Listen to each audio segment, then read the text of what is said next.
Ahoj, vítám tě u nového videa. Doufám, že se ti bude tenhle příběh líbit. Jdeme na to.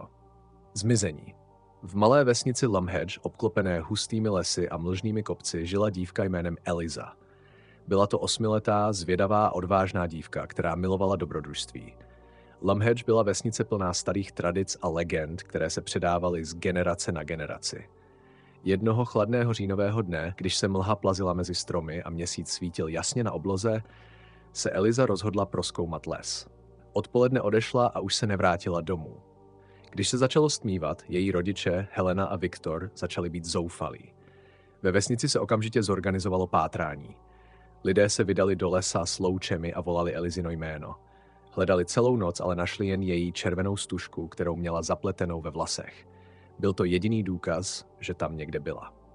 Vesničané začali být stále více vyděšení. Mluvili o starém prokletí lesa a o strašidelných bytostech, které prý les obývaly. Pátrání.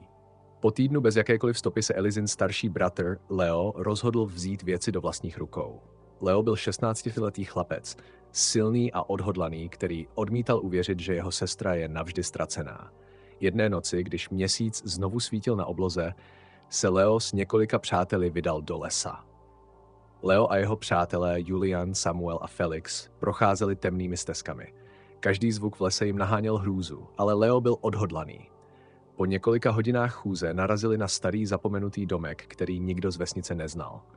Vstoupili dovnitř a našli stopy po nedávném pobytu. Ohniště, zbytky jídla a stopy bot. Vypadalo to, že někdo zde žil nebo stále žije. Leo a jeho přátelé prohledali domek, ale nenašli žádné stopy po Elize. Když se chystali odejít, Felix narazil na skrytý vchod do podzemí. Podzemní tajemství. Vstup do podzemí byl úzký a strmý, vedoucí do temnoty. Leo a jeho přátelé se rozhodli jít dolů. Schody vedly do chladné, vlhké místnosti plné podivných symbolů na stěnách. Uprostřed místnosti stál starý oltář a kolem něj ležely staré knihy psané neznámým jazykem.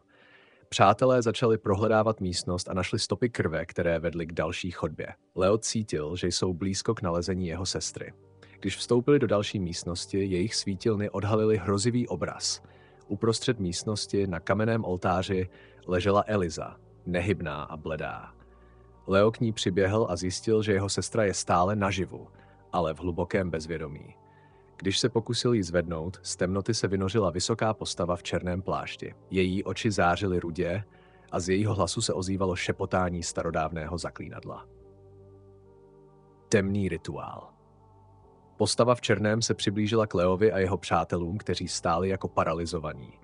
Leo se postavil na odpor, ale neznámá síla ho odhodila zpět. Bylo zřejmé, že mají co do činění s mocným čarodějem, který měl v plánu dokončit temný rituál. Čaroděj začal recitovat zaklínadlo, které způsobilo, že se místnost začala otřásat. Stěny oživly a z podlahy začaly vystupovat přízraky dávno zemřelých.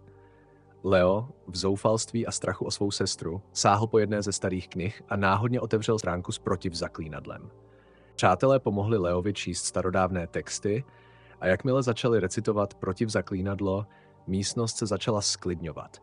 Čaroděj ztrácel svou sílu a přízraky se začaly stahovat zpět do podlahy. Po několika minutách se podařilo zlomit kouzlo úplně. Záchrana a zjištění. Eliza se probudila, zmatená a vyčerpaná, ale v bezpečí.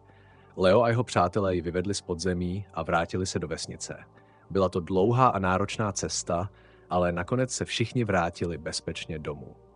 Vesničané byli ohromeni příběhem, který Leo a jeho přátelé vyprávěli. Nikdo z nich nevěřil, že v lese žije mocný čaroděj, ale důkazy byly nepopiratelné. Starý domek a podzemní místnost byly později zapečetěny, aby se zabránilo dalšímu zlu. Eliza se postupně zotavila a začala znovu žít normální život, i když vzpomínky na hrůzné zážitky zůstaly. Vesnice Lumhedge si opět začala uvědomovat starodávná varování a lidé se naučili respektovat temná tajemství lesa. Nová hrozba, roky plynuly a vzpomínky na temné události začaly blednout. Lumhedge žil v relativním klidu až do jedné osudové noci. Měsíc znovu ozařoval krajinu a z lesa se začaly ozývat podivné zvuky. Leo, nyní dospělý muž, cítil, že něco není v pořádku. Jedné noci se rozhodl vrátit do lesa, tentokrát sám. Prošel známými stezkami a dorazil ke starému domku. K jeho hrůze zjistil, že vchod do podzemí byl otevřen. Svítilna mu osvětlovala cestu, když sestupoval dolů, tentokrát připraven čelit jakémukoliv nebezpečí. Když dorazil do podzemní místnosti, zjistil, že starý oltář byl obnoven a kolem něj ležely nové knihy. Postava v černém plášti, kterou kdysi porazil, byla zpět, silnější a mocnější než kdy předtím. Leo pochopil, že tentokrát bude muset čelit nebezpečí sám a najít způsob, jak jednou provždy zničit zlo, které se probudilo v Lumhedgeově lese. Poslední bitva. Leo se postavil čaroději tváří v tvář. Věděl, že musí použít všechno, co se naučil z knih a starodávných textů, aby zlo jednou provždy porazil. Boj byl intenzivní a Leo cítil, že jeho síly slábnou. Ale v poslední chvíli si vzpomněl na slova své babičky, která mu kdysi vyprávěla o mocném artefaktu ukrytém v lese, který by mohl zničit jakoukoliv temnou sílu. S posledním zábleskem naděje se Leo vymanil z boje a vyběhl z podzemí. Běžel lesem hledající posvátný artefakt. Po několika hodinách našel starý dub, pod kterým byl zakopán kouzelný meč. S mečem v ruce se vrátil zpět do podzemí, kde čaroděj právě dokončoval svůj temný rituál. Leo pozvedl meč a s hromovým výkřikem zasadil čaroději smrtelnou ránu. Čaroděj zmizel v oblaku temné mlhy a podzemní místnost se začala hroutit. Leo sotva unikl a sledoval, jak se starý domek propadá do země, pohlcena temnotou. Klid po bouři.